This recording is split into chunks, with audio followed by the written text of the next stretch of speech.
బబులోను రాజుగు బెల్షస్సరు యొక్క పరిపాలనలో మొదటి సంవత్సరము దానియేలుకు దర్శనములు కలిగినంట. ఒక దర్శనము కాదు, అనేక దర్శనాలు దానియేలు జీవితంలో పొందుకుంటూ వచ్చాడు. బెల్షస్సరు గారి యొక్క పరిపాలనలో దానియేలుకు అనేక దర్శనాలు వచ్చినాయి.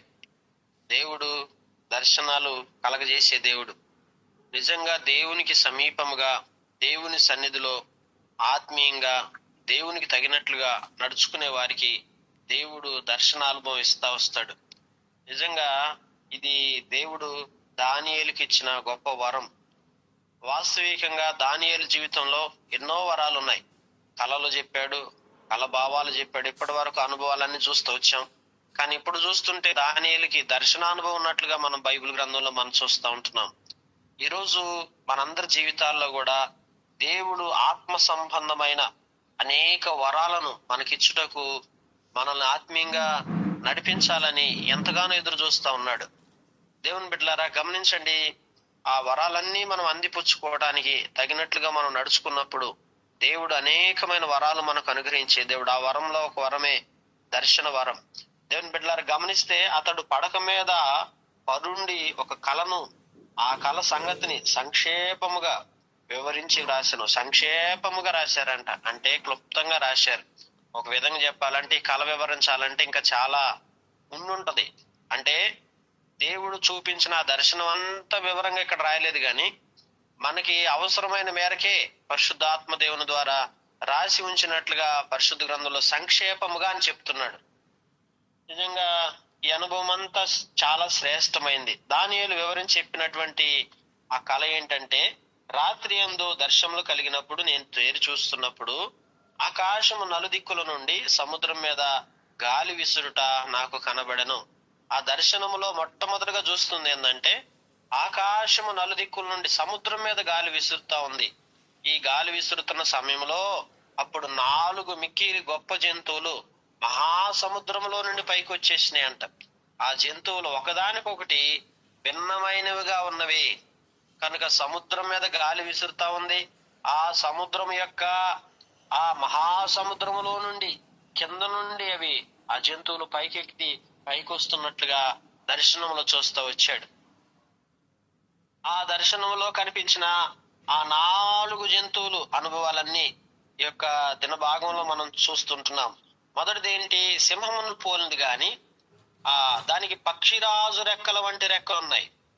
చూడటానికి అది సింహం లాగుంది, కానీ దానికి పక్షిరాజు కలిగినటువంటి రెక్కలు కలిగి ఉన్నాయి. నేను చూస్తుంటే దాని రెక్కలు తీయబడినవి కనుక మనుషుని వలె అది పాదములు పట్టుకొని ఆ నేల పైన నిలబడిను. చూడండి, దాని రెక్కలు ఉన్నాయి కానీ రెక్కలు ఏం చేశారు? తీసేశారు. కానీ అది ఎట్లుందంటే పాదములు పెట్టుకొని నేలపైనే ఉన్నది. మరియు మారు మనసు వంటి మనసు దానికి, మానవ మనసు వంటి మనసు దానికి ఇవ్వబడును. దేవుని బిడ్డలారా, చూడండి, చూడటానికి ఏమో జంతువేమో చూస్తేనేమో సింహం లాగుంది, దానికేమో రెక్కలు ఉన్నాయి. ఆ రెక్కలు తీసేశారు.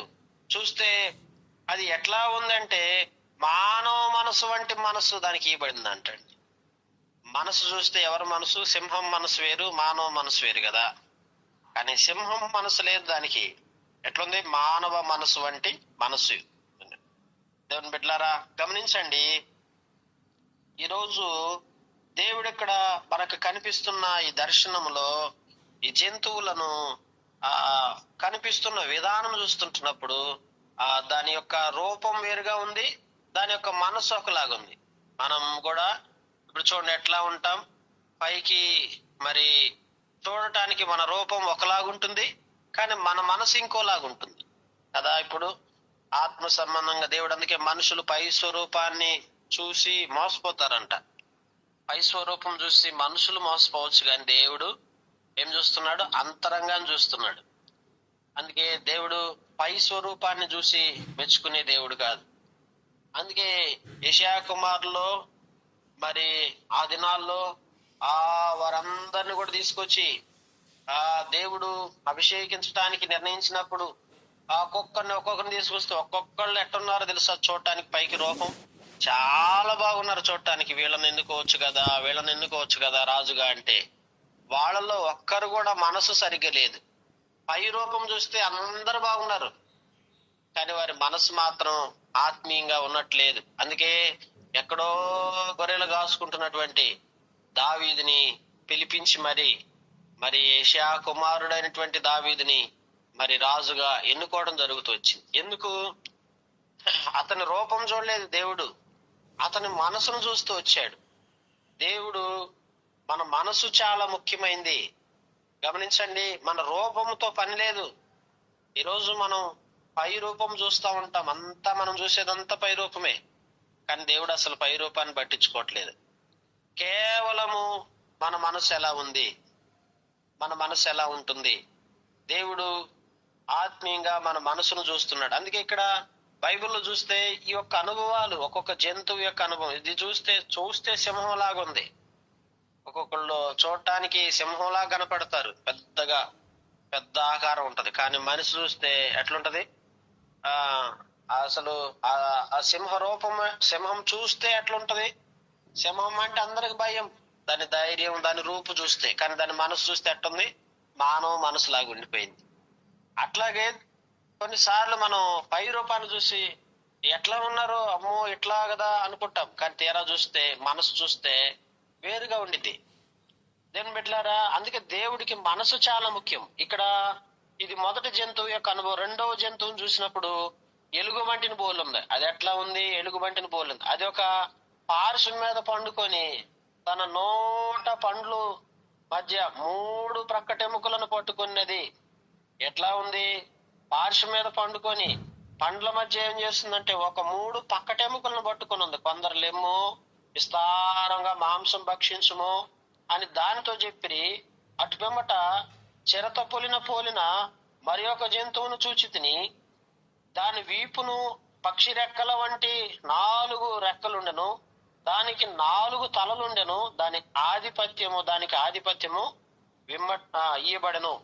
దేవుని వాక్యం చూస్తూ వచ్చినట్లయితే పరిశుద్ధ గ్రంథంలో ఈ రెండవ జంతువు యొక్క అనుభవం చూస్తూ వస్తే ఇది చూడటానికి ఎలుగుబంటిని పోలుంది, కానీ అది పార్శ్వం మీద పండుకొని ఏం చేస్తుంది? నోట పండ్ల మధ్య చూస్తే ప్రక్కటెముకలను పట్టుకొని ఉంది. 3 ప్రక్కటెముకలను. నోట్లో చూస్తే ప్రక్కటెముకలు ఉన్నాయి. అది చూస్తేనేమో అది ఎలుగుబంటి రూపాన్ని పోలి ఉంది. కానీ కొందరేమో లెమ్ము, విస్తారంగా మాంసం భక్షించమని దాంతో చెప్తున్నారు. అది మాంసం తింటుంది బాగా. అటు పిమ్మట చిరత పోలిన మరొక జంతువును చూచి తిని, అక్కడే ఎట్లుందంటే అదే జంతువు మళ్ళీ ఎట్లా కనపడుతుందో ఒక రూపంలో చిరతపులిలా కనపడుతుంది. దాని వీపును చూస్తేనేమో పక్షి రెక్కల వంటి 4 రెక్కలు, ఒకవైపు చూస్తేనో పక్షి రెక్కలు కలిగిన దానిలాగా అదొక పక్షిలాగా కనపడుతుంది. దానికి 4 తలలు ఉన్నాయి. గమనించండి, పక్షి రూపము కనపడుతుంది, చిరతపులి రూపము కనపడుతుంది. గమనించారా? ఎలుగుబంటి మన రూపము కనిపిస్తుంది. గమనిస్తే ఎట్లా ఉంది దీని రూపం?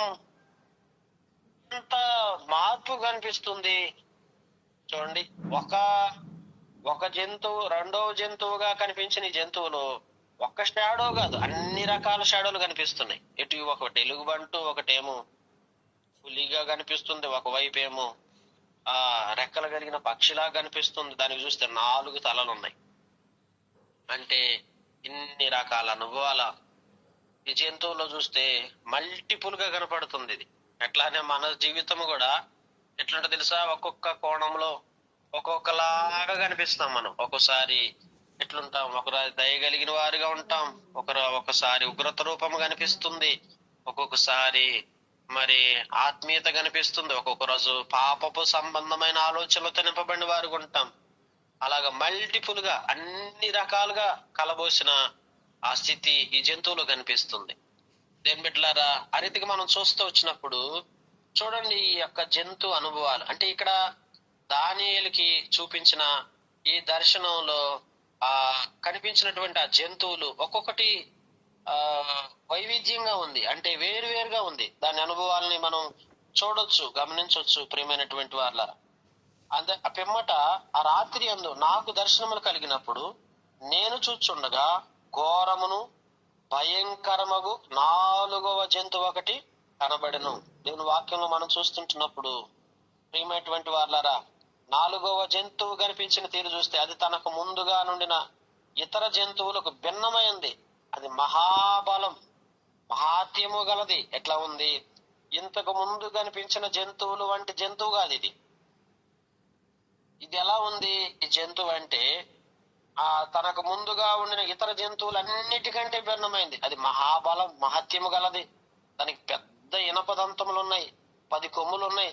సమస్తమును భక్షించును, తుత్తనీలుగా చేయను, మిగిలిన దాన్ని కాళ్ళ కింద అనగుదొక్కుచుండెను. చూస్తే మహాబలమైనటువంటి జంతువు అంట దేవుని బిడ్డలారా. ఇనపదంతాలు ఉన్నాయి, 10 కొమ్ములు ఉన్నాయంట. ఇంత పెద్ద జంతువు మిగిలిన వాళ్ళన్నిటిని కూడా కాళ్ళ కింద అనగదొక్కేదిగా ఉంటుంది. చాలా బలమైన జంతువుగా కనిపిస్తుంది. రీతిగా ఈ కొమ్ములను కనిపెట్టగా ఒక చిన్న కొమ్ము వాటి మధ్యన లేచింది. దానికి స్థలం ఇచ్చుటొక కొమ్ముల్లో 3 పెరికివేయబడినవి.